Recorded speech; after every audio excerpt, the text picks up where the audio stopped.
여기 봅시다. 형제 자매님 중에 자살을 하면 구원을 받지 않았기 때문에 그렇다고 생각했었습니다. 그런데 우울증이라는 병에 대해서 알고 나서부터는 생각이 조금 바뀌었습니다. 구원받은 사람이 우울증과 같은 정신병으로 인해 자살하게 된다면 그 영혼은 어떻게 될까요? 자, 구원받은 사람은 자살 안 할 겁니다. 그렇잖아요. 구원받은 사람이 어떻게 자살해요? 그리고 성경에서는 그의 열매로 그들을 안다고 하셨습니다. 그러니까 그 사람이 구원받고 평상시에 좋은 열매를 맺혔는데, 자, 우울증이, 그래서 열매가 확실해요. 구원받고 열매가 확실했는데, 나중에 우울증이 걸려서, 우울증 병에 걸려서 이제 자살하는 상황이 생겼다. 그럴 경우에는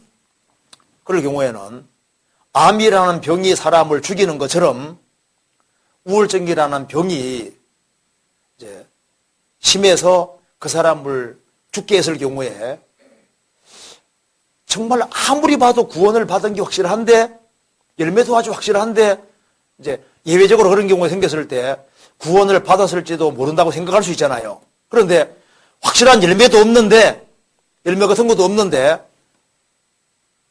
쉽게 이 사람은 구원받았는데, 우울증 걸렸는데, 무조건 자살했을 때 이 사람이 구원을 받았다고 단정 짓는 것 자체도 그것도 위험한 거예요. 그렇잖아요. 그러니까, 최종적으로는 주님 앞에 가봐야 주님이 정확히 아시는 거예요. 그렇잖아요. 정확히 아시는 거고. 그래서, 이제, 구원받은 간증만 있고 실질적인 삶이 없는데 우울증으로 자살했다. 그럼 그건 우리는 모를 일인 겁니다. 그 사람이 정말 구원받은지 뭐로 보장할 거냐고 말입니다. 그래서 예외적인 암이 걸려서 안 죽으려고 발버둥 치는데 죽는 경우 있잖아요. 암 때문에. 암이란 병이 사람 죽인다 그 말이에요. 그러면 그건 자살이 아니잖아요. 그런데 우울증이 너무너무 심해가지고 그 우울증이라는 병 때문에 이제 몸을 자해하고 이제 죽는 경우가 생겼다. 그랬을 때 병이 죽였다 그 말입니다. 그걸 정말 자살이라 할 수 있을까? 그건 약간 이제 논란 여지가 있잖아요. 근데 우리가 알아야 될 것은 그렇지 않은 자살할 리가 없다고 믿어야 됩니다. 그렇잖아요. 그리고 거듭난 사람은 이루어지지 않습니다. 그래서 이제 암이 걸려도 자살은 안 하잖아요. 근데 우울증이라는 병이 걸려서 갑자기 죽게 되는 경우가 있을 때 이제 그런 경우는 아주 예외적인 경우인데 그 예외적인 경우를 일반화시켜서 또 안 되는 거예요. 그래서 일단 우리는 어떤 사람의 구원에 대해서 쉽게 단정하는 그런 건 조심해야 됩니다.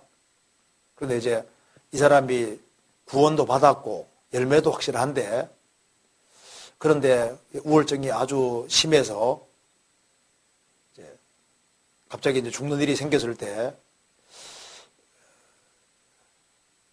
저 사람이 정말 구원을 받았는데 그런 경우가 간혹 있을 수도 있겠죠. 그렇잖아요. 그런데 그 부분에 대해서 우리가 이 사람은 구원이다 아니다 이런 것을 단정하지 말고 하나님께 일단 맡기는 게 좋을 거예요. 그리고 이제 일단은 어떤 우울증이 걸린 사람이 있을 때요, 이제 전화 걸려오거든요.